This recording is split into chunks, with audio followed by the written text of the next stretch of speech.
what was the result of the civil rights movement in the South? And how much further did the movement get because of those songs than it would have gone without them? Without the songs of the civil rights movement, there wouldn't have been a movement. Here in Albany, we accomplished everything we set out to do by singing those songs. And I still say, again, without the music, personally, I feel that there wouldn't have been a movement. And the songs continue because freedom is a constant struggle. Hello, this is Junius Williams, and you are now listening to our program on the podcast Everything's Political. And this season, we're talking about the power of music.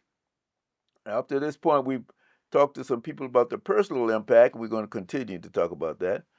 But I want to take a little turn and talk about power of music in political expressions. And where better to go than to the civil rights movement of the 1960s and the 70s. And my guest today is Rutha Mae Harris from Albany, Georgia. And you're going to find out how she fits into that in just a minute. But I will tell you this by way of introduction. She was in the original group called the SNCC, the Student Nonviolent Coordinating Committee, the SNCC Freedom Singers. So, hello, Rutha. Oh, how are you? I'm doing fine. Good. Good to see you. Good to see you. Good to see Good you. to see you too. And let's start out a little bit about you. I already told people you're from Albany, Georgia. That's correct, isn't it? That's correct.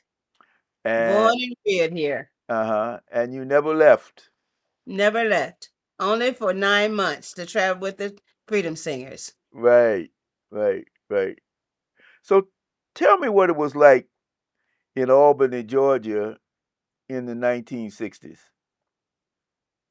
In Albany, Georgia in the 1960s was segregated. And we decided as a community that we were tired of being treated as unequals. So Charles Sherrod and Cordell Reagan and Charles Jones came into Albany, Georgia and started a movement. They started by registering people to vote. I had come home from Florida A&M during the summer, and I was walking down the street one day, and Charles asked me if I wanted to be free. I said, "What do you mean if I want to be free? I am free." Well, I thought I was free because my dad, who was a minister, sheltered us from all ills of segregation. He said, "I built a house, and in this house, there's a kitchen, there's bedrooms, and there's a television. So there's no need for you to want to go to those places." So we didn't frequent those places, and I didn't know that I couldn't do that until I started working in the movement. And that's why I said, I am free. So what do you mean those places? Like hotels, restaurants, and any other segregated places where we had to go through the back door or the front. And ironically, I'm from Richmond originally, but ironically, we couldn't even go through the back door. We had to go to separate movies, separate restaurants, and of course, the separate water, the proverbial sulfur water, Well, we had that's colored water. colored water. That's right. Yeah. Yeah, they had the colors white sign and the black sign. hmm hmm Yeah. But you were a singer. I am still a singer. Well, oh, hold on now. Let me get the sentence out. I know you are. You were a singer, probably of some great reputation, growing up in your father's church. Exactly. I started singing at the age of 6. And what did you sing? Gospel. Gospel music in the church. Gospel music in the church, yeah. Did they Yeah. knew did Charles Sherrod and them, did they know you could sing when they got you into the movement? They didn't know I could sing, but they heard my voice during the mass meetings. Yeah, 'cause you got a strong voice. Yeah, and I was chosen to become one of the original Freedom Singers. See, Pete Seeger came into Albany too, and he approached Cordell and he said, why don't you form a group? Because Nick needs money. So the group was formed, and there were four of us: Bernice Johnson Reagan, Cordell Reagan, Charles Neblett, and myself. There are only two of us left. Charles Neblett and me, we're still left. Bernice and Cordella passed away. However, Charles and I still get together at times. As a matter of fact, we'll be leaving for Selma on Thursday. So we'll be in from Selma Thursday through Sunday. And what's going on in Selma? Jubilee, the bridge crossing Jubilee. Celebration every year. Every year, this time, every year. People And we go march every across that bridge. Yes. Yes, yes, yes. So let's get back to that first mass meeting. I'm reading from this book Okay. by your friend and mine, James Foreman, who was the director of SNCC. Right. And this says the night of the first mass meeting. This is about Albany, Georgia. Okay. The night of the first mass meeting came. The church was packed before 8 o'clock. People were everywhere in the aisles, sitting and standing in the choir stands, hanging out over the railing of the balcony upstairs, sitting in the trees outside the rear windows. Soon a young doctor of the community took the charge of the gathering, leading in the freedom songs which had grown out of the student movement during the last 2 years. Tell me about that. Were you there for that first meeting? I was there for the first meeting. So, what freedom songs were they talking about? Well, one song come to mind is that I woke up this morning with my mind stayed on freedom. I woke up this morning with my mind stayed on freedom. I woke up this morning with my My mind mind, it was. stayed on freedom. Hallelujah. Hallelujah. Hallelujah. All right. And Yeah. that's a great song because it kind of talks about all the other, it shows all the elements of the freedom songs that I want to talk about. First of Okay. all, that was a church song originally, right? Yeah. I woke up this morning with my mind on Jesus. And so somebody came along and said, we're going to change those one couple of words. Yeah, to freedom. Who did And that? that's how freedom songs came about. Uh-huh. Talk about that. Freedom songs were taken from spirituals, gospels, rhythm and blues. Any genre of music, there were freedom songs. The only thing you had to do was change the lyrics. And in mass meetings, you sing songs that people, the congregation knows, and all you have to do is teach the lyrics. The tune is there, And the people knew about it. and the people knew the tune, but they didn't know the words, so you had to teach the lyrics. And these were congregational songs, weren't they? I mean, Some of them were congregational. During the mass meeting, they were congregational. so Yes. you didn't have just one person singing a solo. No, you didn't have one person. One person might come in with a lead song, like come and go with me to that land. Come and go with me to that land. Come and go with me to that land where I'm bound, where I'm bound. Come and go with me to that land. Come and go with me to that land. Come and go with me to that land where I'm bound. And this song was the no segregation, no Chief Richard, who was the chief of police, etc., etc. And what did that do to the people when they heard Got those them songs? ready. We get them ready for the march. We're gonna have a march that night now. We're gonna march. So you got to get them ready. So you sing songs that would uplift their spirit so they'd be ready to walk out the church mass meeting. What did they find when they got outside?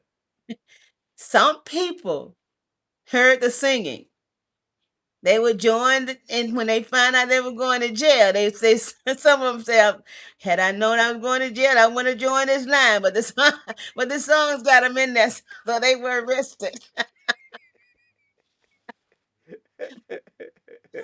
Yeah, I was with Snick for a minute in Yeah. in Montgomery, Alabama, with Worth Long. That was my mentor, and Okay. and Okay. and Willie Ricks and Yeah. all those folks. And I Let's see. remember I would probably see Willie and Selma. He's there every year. he's there every year. Yeah, just Yeah. tell him I said hello. Okay. But I remember walking. Finally, we got off the corner of Jackson and High Street, and we were singing those songs. Uh huh. We were singing, and there was another one that I remember. Which side are you Yeah. on, boy? Which Which side are side you on? you Well, you on see it? that chat. Go ahead, you finish singing it. You sing Which it. side are you on, boy? Which side are you on? Which side are you on, boy? Which side are you on? Don't talk for Mr. Charlie. Don't listen to his lies. Us colored folk ain't got enough until we Mm, organize. mm, mm, mm. Wow, powerful song, powerful song. Yeah. Because when I was walking down the street, finally the cops and the Ku Klux Klan had us hemmed up on Jackson and High Street for a while. But when Mhm. we started marching down, singing that song, nobody wanted to be a Tom. And Uncle Tom, tell him about what an Uncle Tom is. Uncle Tom is a male and Nervous Nellie is the female. And they were the ones who, And they were the ones who didn't want to be in the line, but the music got them in the line. that's right, because they were scared or mad or had been bought off or whatever.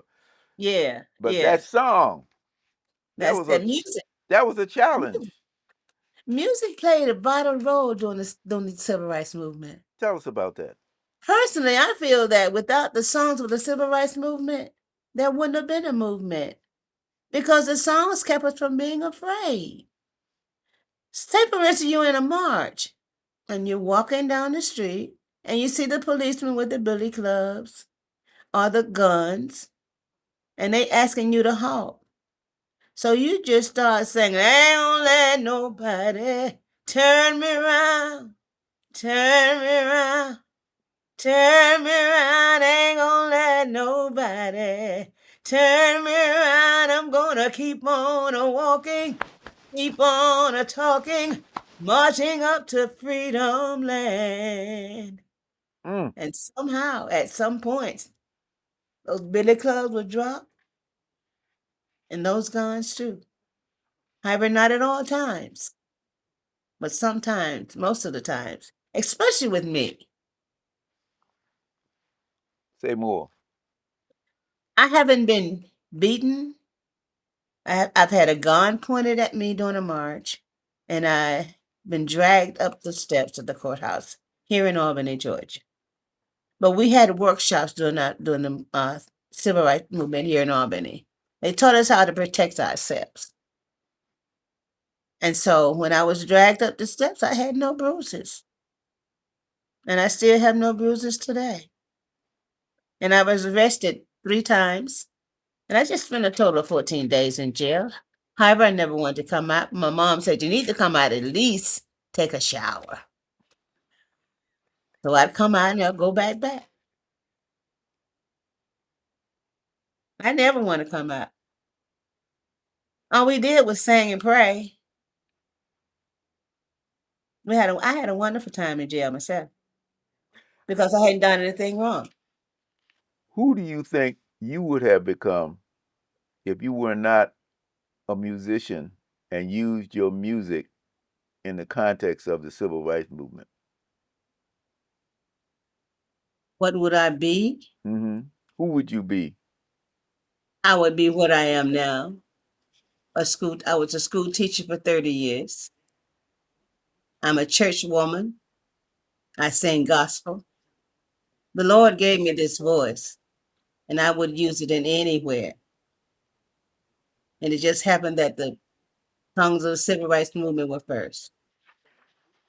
There's a portion in this book, and this is, I'll get your reaction to this. On the basis of a field strip in the spring of 1961, SNCC had agreed that Charles Sherrod and Cordell Regan should go into Terrell County, Georgia, to start a voter registration project that winter. Terrible Terrell, as it was known, sits down in southwest Georgia along with other counties with names like Doggin Douglas, Unmitigated Mitchell, so and so and so and so and so, all of them forming a notorious pocket of exploitation and oppression with a history of violence matched only by areas in the counties around Macomb, Mississippi, or Lowndes County, Georgia. I'm sorry, Lowndes County, Alabama. Mm-hmm. Talk about that violence that you faced when you were involved in those marches, singing those songs. Now, in Terrible Terror, some of the SNCC workers were beaten and jailed. I stayed at Mama Dolly House, which was in Lee County. Now, in Terrell County, churches were bombed. Uh, and there was violence. There was violence, but I wasn't part of that violence. But there was violence. Bloody.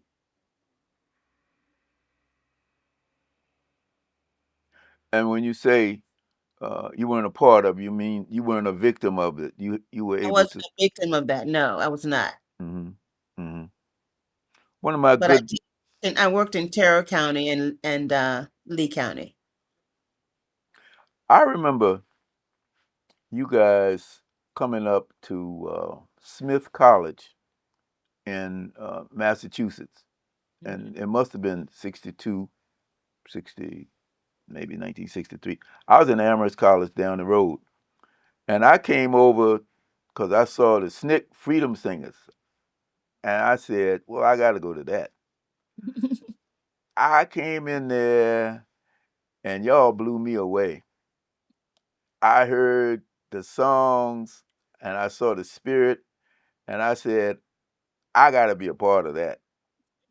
Now, the backstory of this is that my mother has sent me out of Richmond to get me away from the movement because Charles Uh-huh. Sherrod and them who were doing the Students of Virginia Union were doing the sit-ins down there at that Uh-huh. time. And I asked my mother, could I be a part of it? And she says, oh, no, because they don't want high school students because y'all don't know how to be nonviolent. Later on, I met Sherrod and he said, no, we didn't say that. But that was my mother. But by the time I got to school, to college, and I heard you guys singing, it was just all over. I knew I had to take a part in it. Yeah, yeah. So at this point, I want everybody out there to hear Rutha and Cordell and all of the rest of them singing. I'm not so sure where this concert was, but I'm going to ask you to listen to what it was like to have all that harmony and all of those melodies and what the spirit was like at that particular time. We shall overcome. My Lord, We shall overcome. my Lord, We shall overcome someday. How did you guys get such great harmony and such togetherness in your singing? Did you practice a lot? Each of us were music majors, and we were singers in the beginning. And only time we practiced was to practice for the song that we were going to sing for our concerts or whatever event we had. We were a cappella group. We didn't need any instruments. No, you didn't. Mm-mm. Our voices were our instruments. Bernice Reagan. Yes. What was her maiden name? She was Bernice Johnson. Johnson. Mm-hmm. And then she With married Cordell. two preacher kids. She and I. Mm. Mm-hmm. Tell us about Bernice and give us a little rundown of where she went after the SNCC Freedom Singers. Bernice, after SNCC Freedom, well, she was expelled from Albany State. when she was here in Albany. And then she received a scholarship to Spelman, and she graduated from Spelman. Why And was then she expelled? because of her participation in the Albany Movement, there were about 35 of students over there that were expelled. Even Miss Albany State, who was, her name was Annette White, she was expelled too. So they brought them back to Albany State and gave them recognition, and she was she was a speaker for that occasion, and they all received diplomas. And Annette got to reign as Miss Albany State College, Mm. but she's since passed away, and so has Bernice. But Bernice formed the group called Sweet Honey and the Rock, and then she retired from that. Now she's gone. Well, she worked for a while at the She worked Smithsonian at the Institute. Smithsonian for a while too. Thank you for that. Yeah, Mm-hmm. yeah, she worked for that Smithsonian. How about Cordell? Tell us about Cordell.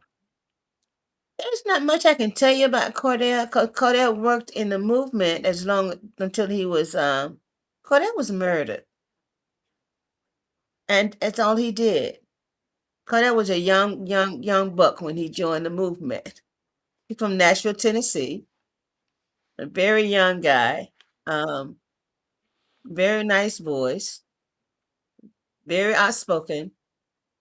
We don't know who killed him to this day. Mm. And then there was another, the bass. Charles Neblett. Tell me about Charles Neblett. Charles Neblett was a music major from Southern Illinois. He now lives in Russellville, Kentucky. The two of us still get together, as I said earlier. We'll be in Selma this weekend. He's still doing singing and telling his story through song. So he's still involved. Mm-hmm. He's had a stroke, but he's still moving. That's good. Yeah. That's good. Now, one of the things I wanted to talk about, because I'm going to show this little clip as well, there was a big event, and yours and my early lifetime. We were both teenagers at the same time. And this was the March on Washington in 1963. And I'm going to let you speak for yourself with the song that you sang.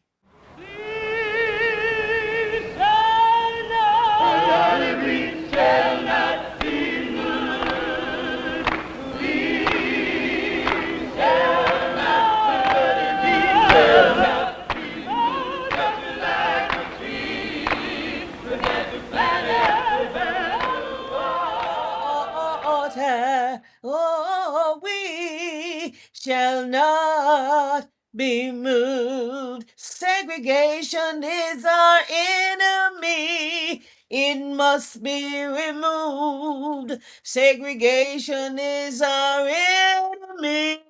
It must be removed just like a pail of garbage in the alley. Oh, it must be removed. Your voice is still strong. What do you do to keep it going? Keep singing. So where are you singing now? I sing everywhere. This month has been real busy as usual. And of course, I'll be singing in Selma for 4 days. And then I come back home that Monday. I have to sing at the Civil Rights Movement here. So I'm still singing. I'm still just having the story. Mm-hmm. I'm 85 now, but I'm still going strong. You sure are. You sure are. Do you have one more song for us that kind of typifies what it was like to be in the movement at that particular time? We've been buked and we've been scorned. We've been talked about shows you're born, but we'll never turn back. No, we'll never turn back until we've all been freed, and we'll have equality.